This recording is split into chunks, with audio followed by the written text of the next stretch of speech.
Good day, I am Dolor and I will be reporting about Thermistors. First of all, this is how a Thermistor looks like. And this is the common symbol used for Thermistors. In the left side, you can see the symbol used in the US and Japan, while on the right side, you can see the symbol used in Europe. So what is a Thermistor? It is a type of resistor whose resistance is dependent on temperature, more so than in standard resistors. The word is a combination of thermal and resistor. Thermistors are widely used as inrush current limiters, temperature sensors, self-resetting overcurrent protectors, and self-regulating heating elements. Let's now talk about its history. The first NTC thermistor was discovered in 1833 by Michael Faraday, who reported on the semiconducting behavior of silver sulfide. Faraday noticed that the resistance of silver sulfide decreased dramatically as temperature increased. Because early thermistors were difficult to produce and applications for the technology were limited, commercial production of thermistors did not begin until the 1930s, thanks to the invention of Samuel Rubin. There are two types of thermistors. The first is NTC thermistors. With these types of thermistors, resistance decreases as temperature rises. An NTC is commonly used as a temperature sensor, or in series with a circuit as an inrush current limiter. The second type is PTC thermistors. With this kind of thermistors, resistance increases as temperature rises. PTC thermistors are commonly installed in series with a circuit and used to protect against overcurrent conditions as resettable fuses. Let's now discuss its characteristics. As mentioned earlier, resistance increases with increase in temperature for PTC and resistance decreases with increase in temperature for NTC. The thermistor exhibits a highly nonlinear characteristic curve of resistance versus temperature as shown in the graph below. Now, let's talk about the basic operation of a thermistor. Assuming as a first-order approximation that the relationship between resistance and temperature is linear, then the change in temperature is equal to the product between the first-order temperature coefficient of resistance and the change in temperature. If K is positive, then the resistance increases with increase in temperature, and the device is called a positive temperature coefficient thermistor or posistor or PTC. If K is negative, the resistance decreases with increasing temperature, and the device is called a negative temperature coefficient thermistor or NTC. Please take note that resistors that are not thermistors are designed to have a K as close to 0 as possible, so that their resistance remains nearly constant over a wide temperature range. Now, what are the advantages and disadvantages of using thermistors? Its advantages include its low cost, high sensitivity, small in size, good stability, high output signal, and it is very easy to transport. While on the other hand, its disadvantages include nonlinear output is produced, not suitable for high temperature measurement, requires external power supply, shielded cable should be used to minimize interference, and it is self-heating. Now, let's talk about its applications. First, the applications of PTC thermistors. They are used as current limiting devices for circuit protection, as replacement for fuses.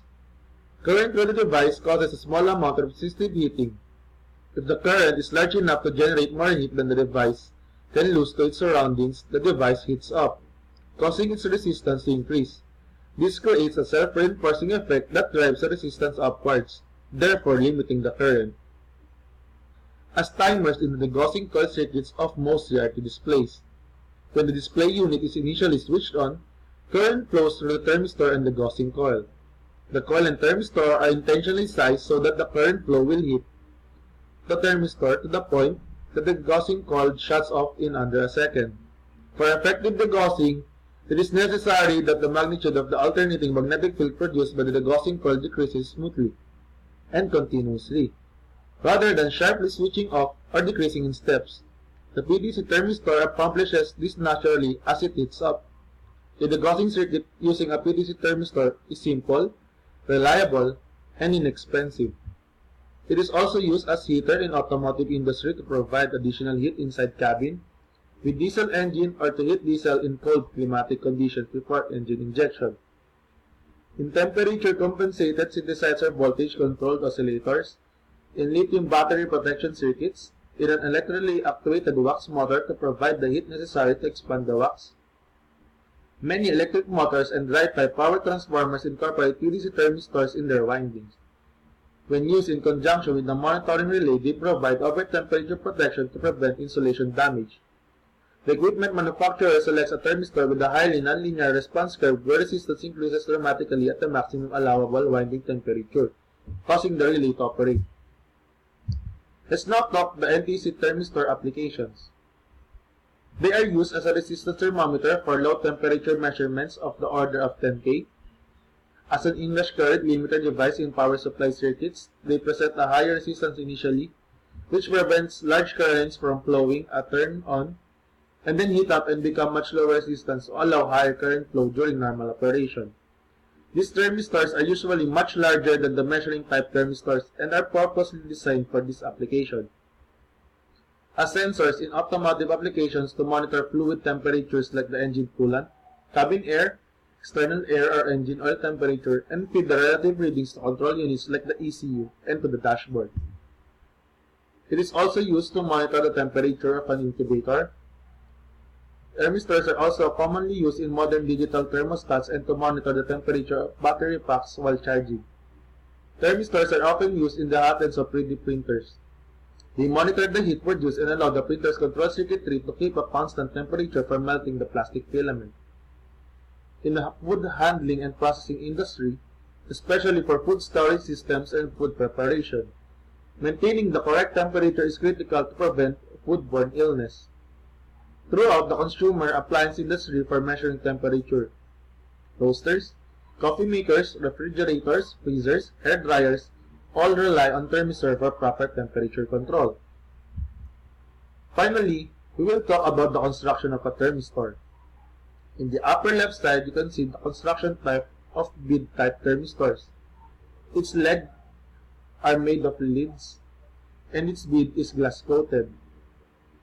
The second type is probe-type thermistor, and it's also made of the same materials. The third type is a disc-type thermistor, which is also made of lead, and the rod-type thermistor is made of the same material. So now, I will show you the most common type of thermistor, which is bead thermistors. As you can see, this is a 3K thermistor. It is a bead type. You can see the blue part here. This is the glass-coated bead, while its legs, as you can see, is made of lead. This is a 3K thermistor, while this one is a 1K thermistor. As you can see, you can also see the legs, which is also made of lead, and this small block here is the bead. It is rated at 1K. So now I will end this report. Thank you for listening.